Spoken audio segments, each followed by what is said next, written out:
नमस्कार, आप देख रहे हैं द न्यूज वर्ल्ड और मैं हूं आपके साथ पूजा। खबरों पर जाने से पहले एक नजर डालते हैं टॉप हेडलाइंस पर। जयनारायण व्यास विश्वविद्यालय के सेवानिवृत्त कर्मचारियों द्वारा कुलपति को सौंपा ज्ञापन। 2021 रीट परीक्षा घोटाला, 2 मुख्य सूत्रधार महिलाएं 50,000 इनामी को पकड़ा। सतीश पूनिया ने बॉर्डर एरिया में लोक जागरण और टूरिज्म पर दिया जोर।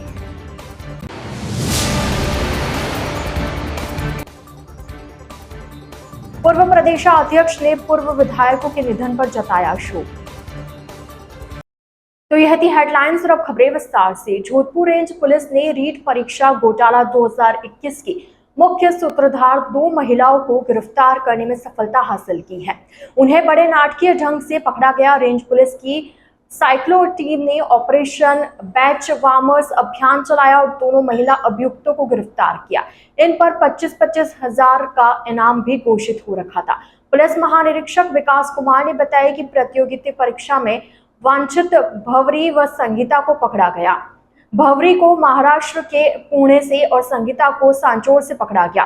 दोनों लगभग 3 साल से फरार चल रही थी। आईजी विकास कुमार के अनुसार 2021 में होने वाले रीट परीक्षा में धांधली की मुख्य सूत्रधार होने के कारण इन्हें गिरफ्तार किया गया। इस घोटाले के सूत्रधार की कड़ी बहुचर्चित उप निरीक्षक परीक्षा भर्ती घोटाले से भी जुड़ी है। टीम ने एक बड़ी कामयाबी हासिल की है। करीब 50,000 के 2 इनामी संगीता एवं भौरी दोनों को अभी कल गिरफ्तार करने में सफलता मिली है। इसके लिए हम लोगों ने ऑपरेशन बेंच वार्मर्स चला रखा था। बालोतरा में एक फर्जी अभ्यर्थी बिठा के नीट परीक्षा में घपला करने का, वही घोटाला करने का एक बड़ा कांड हुआ था 2021 में, जिसमें वांटेड इन दोनों अपराधियों को, दोनों वांटेड आरोपी थी, जिन पर 25-25 हजार रुपए का इनाम था। संगीता को सांचौर से भागते हुए जोधपुर की सीमा में, जोधपुर रेंज की सीमा में पकड़ा गया। और दूसरी भंवरी जो छुपकर पुणे में, महाराष्ट्र के पुणे में रह रही थी, वहां जाकर हमारी टीम ने उसको गिरफ्तार करने में सफलता हासिल की है और प्रोडक्शन वारंट पर उसको लेकर आ रहे हैं। टीम अभी भी रास्ते में ही है। तो ये दोनों बड़ी सफलताएं मिली हैं। मैं एक बार फिर कह रहा हूं कि जो भी व्यक्ति युवा पीढ़ी के भविष्य को अंधकारमय करने की कोशिश करने के नापाक मंसूबे रखेगा, उसको निर्मूल कर दिया जाएगा, ध्वस्त कर दिया जाएगा, नेस्तनाबूद कर दिया जाएगा। यह लगातार राजस्थान पुलिस के एक्शन से आपको दिख रहा है। न सिर्फ ये हमारा मनोयोग है, न सिर्फ हमारा मनोबल है, न सिर्फ मनोरथ है, बल्कि यह हमारा पूरा पुरुषार्थ है, पूरा प्रयास है और लगातार प्रदर्शन है कि राजस्थान पुलिस ऐसे तत्वों के खिलाफ हाथ धोकर पड़ी है और जो भी युवा पीढ़ी का भविष्य के साथ खेलना चाहेगा, उसको हम खेलने के काबिल नहीं छोड़ेंगे। तो मैं एक बार फिर साइक्लोना टीम को बहुत बहुत इस शानदार सफलता के लिए अभिनंदन करता हूं, बधाई देता हूं और लोगों को यह आश्वस्त करता हूं कि जो भी तत्व इस तरह का गलत कारनामा करते रहेंगे, उनके खिलाफ हम हाथ धोकर और लठ लेकर पड़ेंगे और पाताल तक भी खजड़ कर उनको हम पकड़ कर लाएंगे। उनके मंसूबे कभी कामयाब नहीं होंगे। एक तो प्रकरण वो थे जो एसओजी जिसकी जांच कर रही है, उसमें हम लोगों ने 6 आरोपी पकड़ के दिया था। उस प्रकरण में आपको याद होगा शम्मी बिश्नोई थी। उस शम्मी बिश्नोई के तार जुड़े थे बालोतरा में नीट परीक्षा घोटाले से भी। तो उसके थ्रू जब हमने थोड़ा गहन अनुसंधान किया, जांच कराई, तो कड़ियों पे कड़ियां खुलती गई और कई सारे इस तरह के फर्जी अभ्यर्थियों का नाम सामने आया जिन्होंने इस परीक्षा को घोटाले की कोशिश की थी। काफी बड़े पैमाने पे धांधली का प्रयास किया था।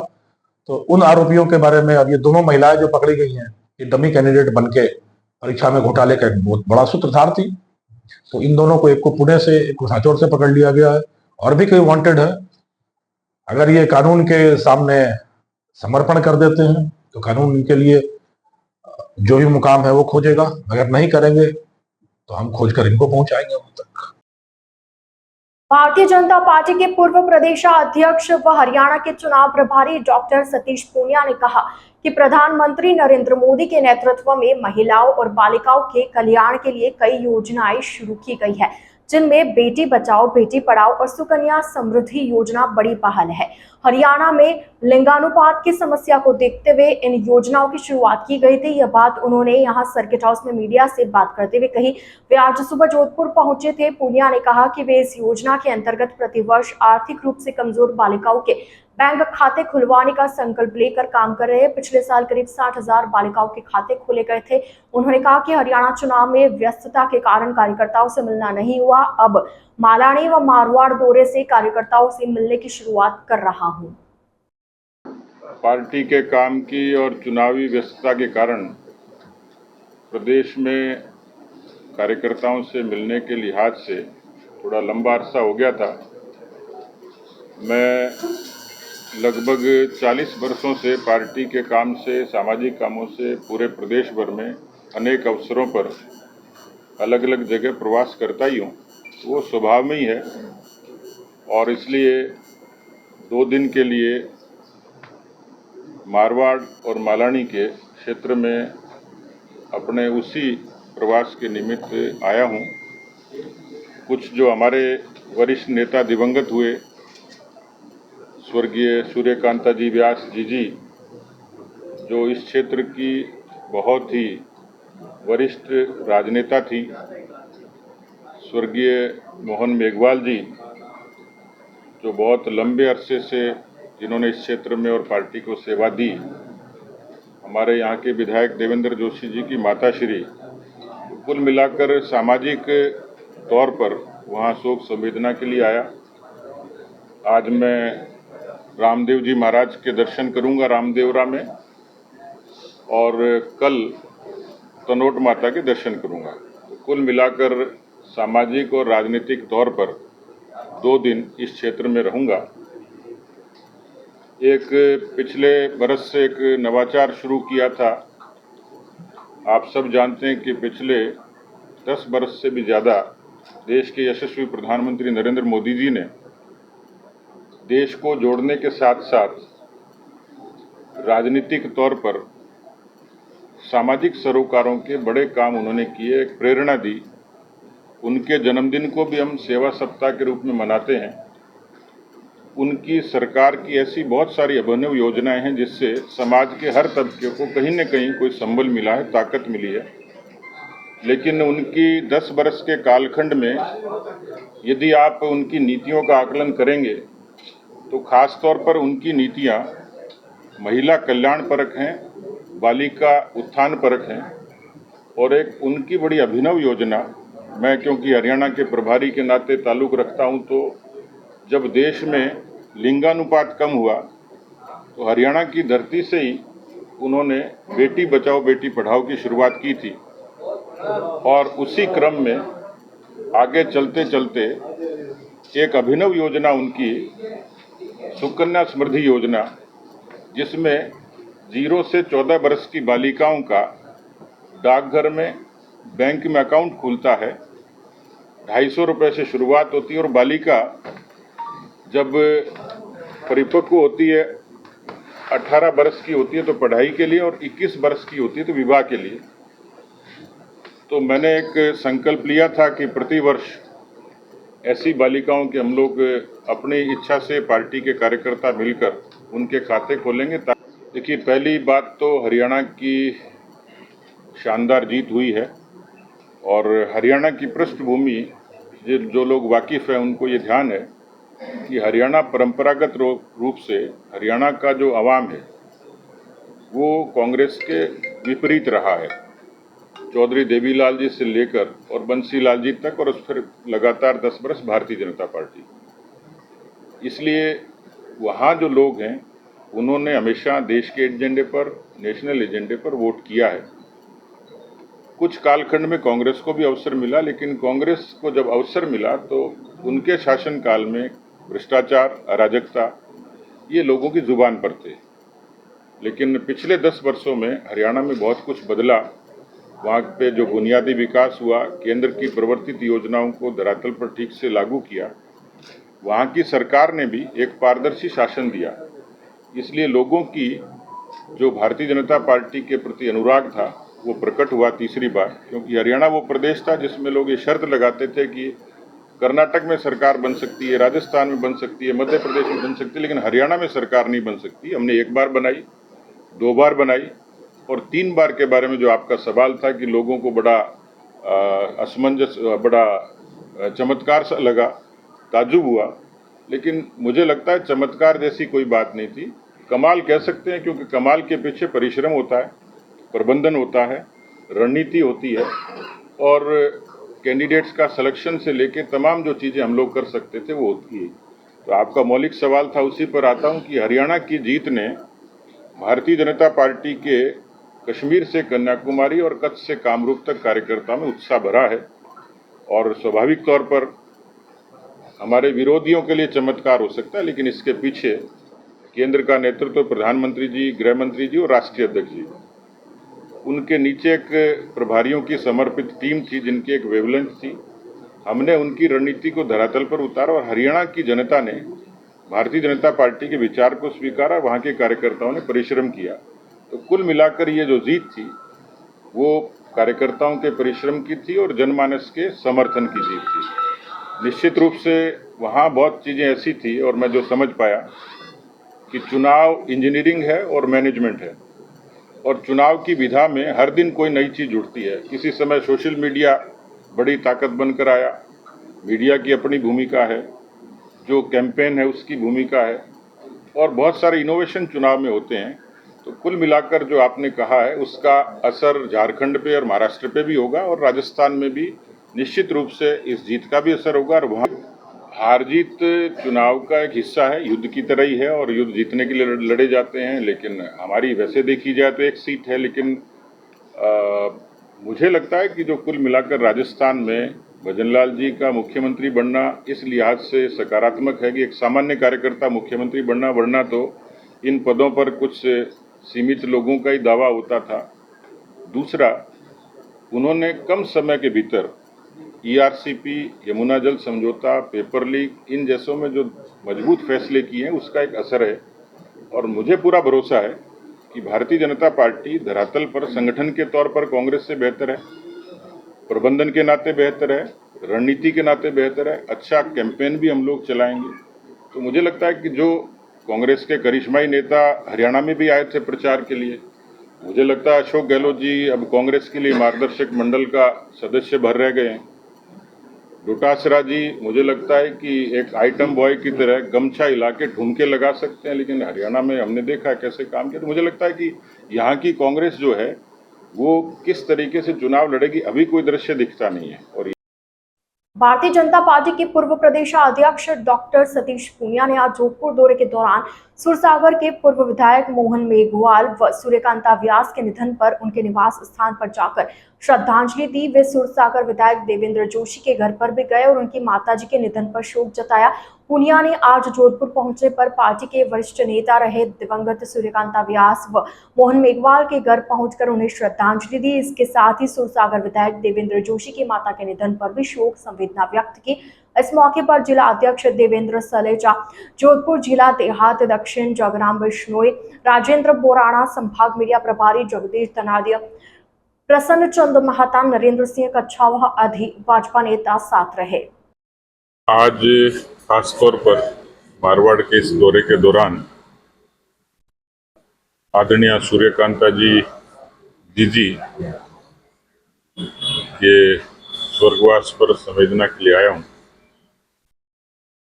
राजनीति में एक लंबा अनुभव हुआ, लेकिन व्यक्तिगत तौर पर जीवन में जिन लोगों से मिला और जिनसे सदा प्रेरणा मिलती है, जिनका वात्सल्य और सहज भाव से जो कार्यकर्ताओं से जिस तरीके से एक आत्मीय संबंध रखती थी, ऐसे इस जगह भी और इस शहर में भी जीजी की बहुत सारी यादें हमसे जुड़ी हुई हैं। जीजी किसी बड़े इंस्टीट्यूशन में तो नहीं गई, लेकिन अनुभव की पाठशाला थी। राजनीति में बहुत सपाट तरीके से कैसे राजनीति की जा सकती है वो जीजी के स्कूल से सीखा जा सकता है। सदन में भी उनकी सरलता और सहज तरीके से, प्रभावी तरीके से अपनी बात को रखना और बाहर भी पार्टी कार्यकर्ताओं के बीच में जो आत्मीय भाव था वो बहुत जीवंत था। इसलिए जीजी हमारी स्मृतियों में हमेशा रहेंगी और उनको श्रद्धांजलि के निमित्त आज मैं यहाँ आया हूँ। जोधपुर के जयनारायण व्यास विश्वविद्यालय के सिंडिकेट कमेटी की बैठक आयोजित की गई, जिसमें विश्वविद्यालय से जुड़े विभिन्न प्रस्तावों पर विस्तार से चर्चा की गई। वहीं सिंडिकेट बैठक के दौरान सेवानिवृत्त कर्मचारियों ने भी समय पर पेंशन भुगतान की मांग को लेकर अपना ज्ञापन प्रस्तुत किया।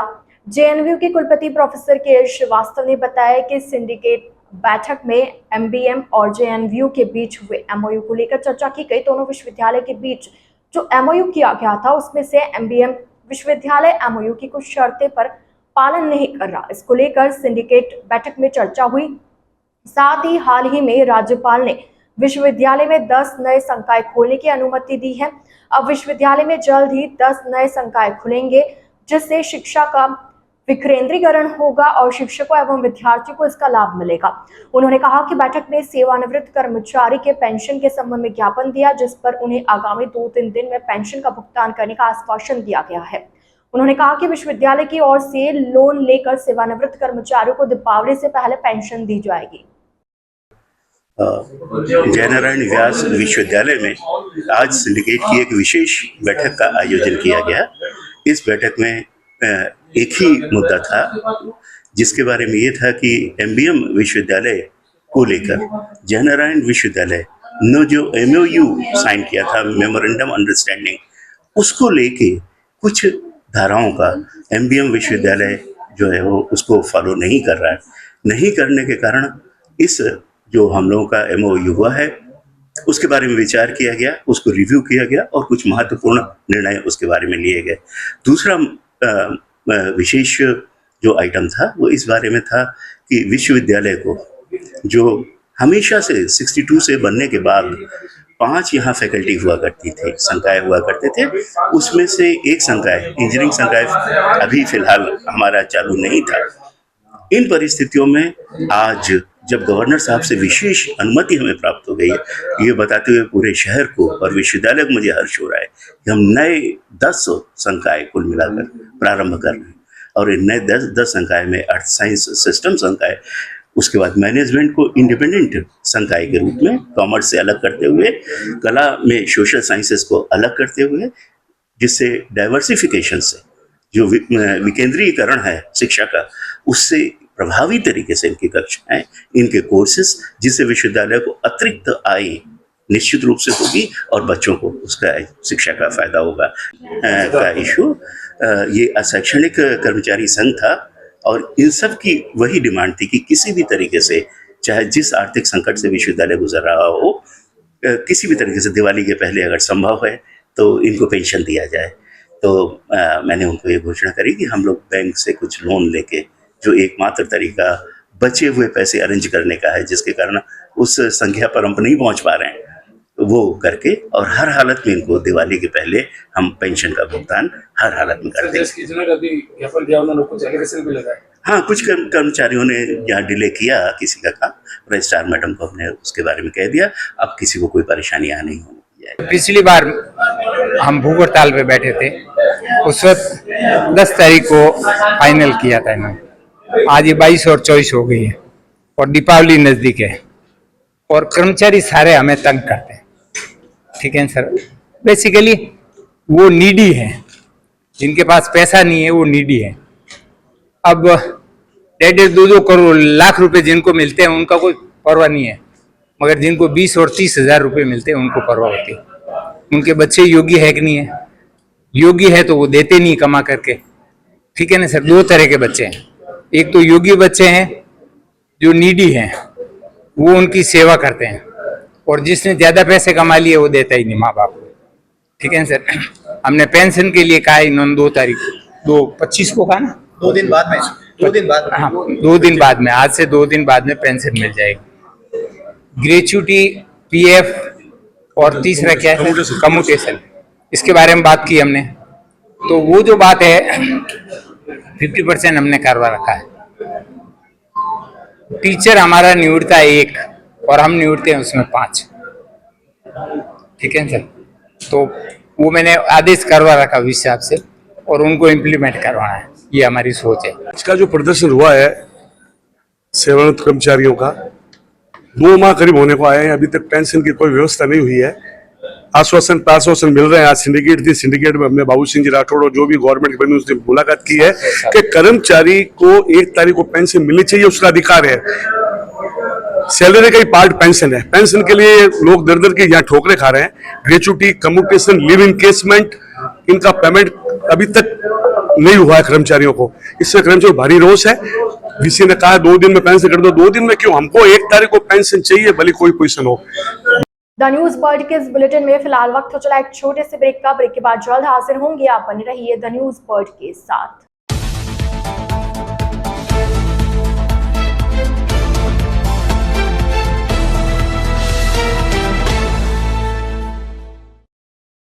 ब्रेक के बाद आपका स्वागत है। डॉक्टर सर्वपल्ली राधाकृष्णन राजस्थान आयुर्वेद विश्वविद्यालय में नेक एक्रीडेशन के लिए कुलपति प्रोफेसर प्रदीप कुमार प्रजापति की अध्यक्षता और कुल सचिव अखिलेश कुमार पीपर की उपस्थिति में एक विशेष बैठक का आयोजन किया गया। बैठक का उद्देश्य नेक क्राइटेरिया को पूरा करने के लिए आवश्यक कदमों पर चर्चा करना रहा। बैठक में विभिन्न बिंदुओं पर विस्तृत चर्चा की गई, जिसमें विश्वविद्यालय के भवनों की गहन सफाई को सर्वोच्च प्राथमिकता दी गई। साथ ही सेप्टिक टैंक की सफाई और उनके लेबलिंग रिकॉर्ड को भी नियमित रूप से बनाए रखने पर विचार किया गया। मीडिया प्रभारी प्रोफेसर दिनेश चंद्र शर्मा ने बताया कि बैठक में विकलांगों के लिए विशेष शौचालयों की व्यवस्था की जानकारी ली, उपकरणों के अंशांकन और कैंपस में बने क्वार्टर और कैंटीन के आसपास की सफाई को भी प्राथमिकता पर रखा गया। क्लीनिंग का जो है इंचार्ज बना दीजिए, बिल्डिंग में बिल्डिंग वाइज क्या, एरिया वाइज क्लीनिंग इंचार्ज दीजिए इसमें आप। और उनको ये बोलिए कि जब जो है कब शुरू किया, कब खत्म हुआ और उसका सिग्नेचर, जैसे देखते हो दरवाजे के पीछे टंगे रहते हैं। हाँ, ये सफाई चेकलिस्ट जरूरी है, चेकलिस्ट से ही और चेकलिस्ट ही रिकॉर्ड में आएगी। डिपार्टमेंट वाइज करो तो जो हिस्सा डिपार्टमेंट में नहीं है उसको कैसे करोगे? नहीं, वो तो हम सिरोही जिला मुख्यालय पर लगातार चोरियों की वारदातें बढ़ रही है, जिससे स्थानीय लोगों में आक्रोश है। वहीं पुलिस की गश्त पर भी सवालिया निशान खड़े हो रहे हैं। शहर के हाउसिंग बोर्ड क्षेत्र में घर के बाहर खड़ी एक बाइक को वाहन चोर चुरा कर ले गए। यह पूरी घटना सीसीटीवी में कैद हुई। पीड़ित भरत ने बताया कि उसकी बाइक घर के बाहर खड़ी थी। एक बाइक पर 3 वाहन चोर आए और उनमें से एक चोर ने घर के बाहर खड़ी गाड़ी को चुरा लिया और मौके से फरार हो गए। तीनों चोरों की यह करतूत सीसीटीवी कैमरे में कैद हुई। वहीं पीड़ित ने बताया कि संबंध में जब उसने कोतवाली पुलिस थाने में फोन किया तो फोन खराब होने के कारण पुलिस मौके पर नहीं पहुंची। पीड़ित की ओर से लिखित रिपोर्ट दिए जाने के बावजूद भी मामला दर्ज नहीं किया गया। गीताधाम गुरुकुल में आयोजित 68वीं जिला स्तरीय बालिका एथलेटिक्स प्रतियोगिता का समापन हो गया। समारोह के मुख्य अतिथि सरपंच प्रतिनिधि कंवरलाल और थे। विशिष्ट अतिथि के रूप में खुशहाल सिंह, निरंजन कुमार, कंवर सोनी रहे। विद्यालय प्रधानाचार्य सुनील दत्त बिस्सा ने बताया कि सभी अतिथियों का साफा पहनाकर स्वागत किया गया। विजेता उप विजेता रही 165 बालिकाओं का पदक देकर सम्मान किया गया। कार्यक्रम को सफल बनाने के लिए स्थायी भामाशाह मुकेश प्रजापत, जेलू सरपंच कमला देवी, कन्हैया लाल सांखला, मनोज कुमार, शैतान सिंह का विशेष योगदान रहा। दीपावली के त्योहार पर आमजन को सस्ती एवं गुणवत्ता युक्त वस्तुएं उपलब्ध कराने को लेकर सहकारिता विभाग की ओर से दीपावली मेले का आयोजन किया जा रहा है। आज रेलवे स्टेशन के पास स्थित सहकार भवन में राज्यसभा सांसद राजेंद्र गहलोत ने इस मेले का औपचारिक रूप से उद्घाटन किया। सांसद राजेंद्र गहलोत ने बताया कि जोधपुर शहर एवं आसपास के कई ऐसे हस्तशिल्पी कलाकार हैं जो मिट्टी, चमड़े व कपड़े से बेहतर उत्पाद बनाते हैं। दीपावली पर इस तरह के उत्पादों की मांग रहती है, इसलिए ऐसे हस्तशिल्पियों को मार्केट उपलब्ध कराने के लिए सहकारिता बाजार ने यह दीपावली मेले का आयोजन किया। यहाँ आमजन को एक ही छत के नीचे विभिन्न वस्तुएं सस्ती दरों पर मिलेगी। वहीं सहकारिता विभाग के जनरल मैनेजर अरुण भारत ने बताया कि जोधपुर शहर के सहकार भवन में लगने वाले दीपावली मेले का लंबे समय से लोगों को इंतजार था। पिछले 7-8 सालों से यह मेला आयोजित नहीं हो रहा था, लेकिन इस बार सहकारिता विभाग के एक बार पुनः यह मेला आयोजित किया जा रहा है। दीपावली के अवसर पर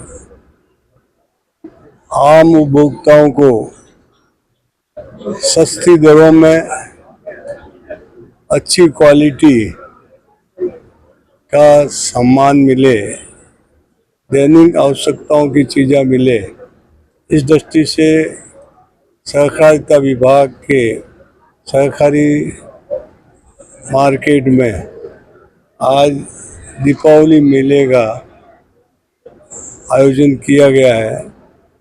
इसके पीछे एक उद्देश्य भी है कि स्थानीय जो हमारे उत्पादन हैं उनको मार्केट मिले, उनका प्रचार प्रसार हो और स्थानीय कलाकार जो माटी और अन्य जो काम अपने हाथों से करते हैं, हस्तशिल्पकार, उनके लिए भी एक मंच मिले, जिसके माध्यम से वो सारे मार्केट में अपना जो प्रोडक्ट है वो बेच सके, उत्पादन बेच सके, और वो उत्पादन आम जोधपुर वासी को एक ऐसे स्थान पे मिल जाए, वो सारे, चाहे वो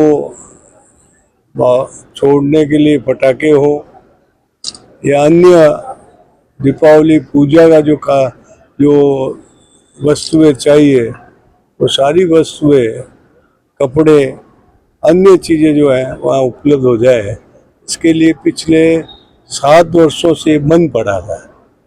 मैं सहकारिता बाजार के और सहकारिता विभाग के अधिकारियों को इसके लिए धन्यवाद दूंगा।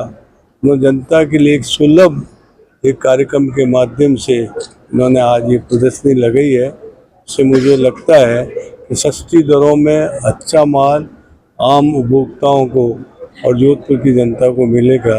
मेले का आज प्रारंभ किया गया है और ये दीपावली तक निरंतर चलेगा। सुबह 10 बजे से लेके रात को 10 बजे तक यहाँ बिक्री की जाएगी और यहाँ मुख्यतः पटाखों के साथ साथ दीपावली में काम आने वाली अन्य वस्तुएं और जोधपुर से संबंधित माटी की वस्तुएं या चमड़े से संबंधित या कपड़े की वस्तुएं, इन सब की भी स्टॉल्स लगाई गई है। पटाखों के बारे में जोधपुर भंडार ने जब आज से 20-25 साल पहले शुरू किया था, तब उसका बहुत ही अच्छा रिस्पांस था और आम जनता को अत्यधिक लाभ मिला। लंबे समय से लगभग 7-8 साल से ये बंद था। अब उस कारणों पे तो मैं नहीं जा सकता कि किस कारण से बंद था, पर जो भी कारण रहे हों, ये अच्छी खबर है कि अब ये प्रारंभ हो गया है और सस्ते पटाखों की मांग शहर में रहती है।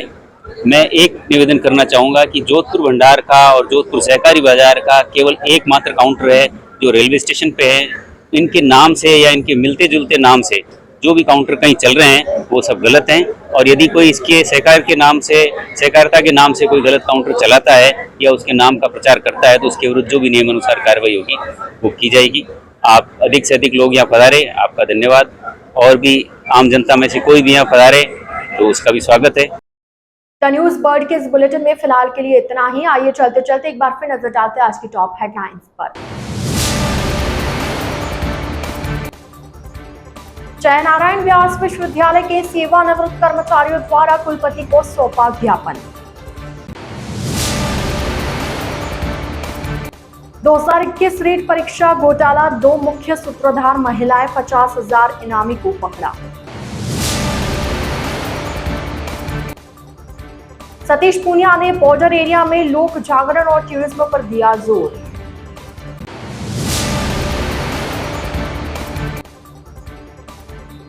पूर्व प्रदेशाध्यक्ष ने पूर्व विधायकों के निधन पर जताया शोक। तो अब दीजिए इजाजत पूजा को और आप इसी तरह बने रहिए द न्यूज़ बर्ड के साथ। नमस्कार।